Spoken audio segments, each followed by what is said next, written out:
এই কলকাতা এবারের ভোটে আরো গুরুত্বপূর্ণ হয়ে দাঁড়িয়েছে, তার কারণ ভবানীপুর।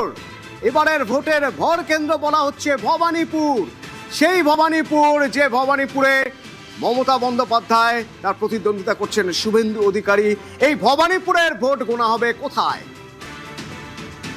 সাখাওয়াত মেমোরিয়াল। রুমেলা আছে আমার সঙ্গে সরাসরি সেখান থেকে।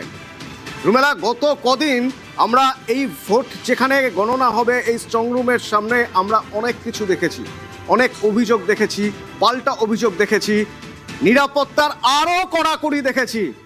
আজ আর কিছুক্ষণ পরে কাউন্টিং শুরু হয়ে যাবে, তুমি কি দেখতে পাচ্ছ?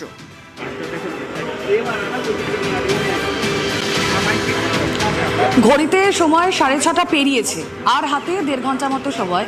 অতনু, সকালবেলা থেকে যে ছবি আমরা দেখতে পাচ্ছি সাখাওয়াত মেমোরিয়াল গার্লস হাই স্কুলে, যেন দুর্গ। দেখো, এখানে ভবানীপুরে মমতা বন্দ্যোপাধ্যায়, ভবানীপুরের তৃণমূল প্রার্থী, এবং তার স্ট্রং রুম এখানে।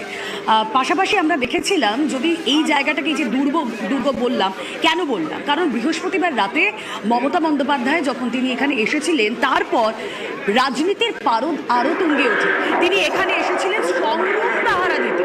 গতকাল রাতেও আমরা দেখেছি তিনি পাহারায় ছিলেন।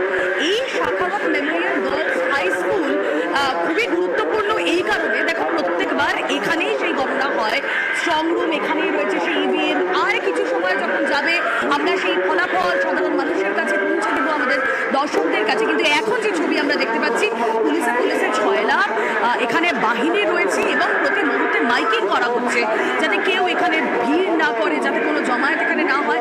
আমরা দেখছিলাম যে তৃণমূলের কর্মী সমর্থক যারা রয়েছেন, যারা এজেন্টরা রয়েছেন, তারাও এখানে রয়েছেন, তারা সকাল থেকে এখানে আসছেন, এবং এই জায়গায় যাতে কোনো অপ্রীতিকর পরিস্থিতি তৈরি না হয়। দেখো, অথচ আমরা গতকালও দেখেছিলাম একটি গাড়ি নিয়ে, এবং সেই গাড়িতে লোগো লাগানো নিয়ে এখানে তৃণমূলের যারা ছিলেন তারা অভিযোগ করেছিলেন, তারা বিক্ষোভ দেখিয়েছিলেন যে কেন এখানে একটি স্টিকার লাগানো এক্স আর্মি লেখা একটা গাড়ি এখানে এসেছে, এবং সেখানে তারা রাজনৈতিক উদ্দেশ্য প্রণোদিতভাবে এই ঘটনা ঘটানো হচ্ছে, এই অভিযোগ করেন। তাই আজ কমিশনের তরফ থেকে সমস্ত রকম সতর্কতা নেওয়া হয়েছে। আবারও বলছি, Sakhawat memorial girls high school, 6:30 বেজে গিয়েছে, এখনো যেন দুর্গের মতো। 8টার সময় গণনা শুরু, আমাদের নজর থাকবে অতনু। ধন্যবাদ রুমেলা, আমাদের নজর তো আছেই এখন থেকেই, সকাল 6টা থেকে প্রতি মুহূর্তের আপডেট দিচ্ছি আপনাদের।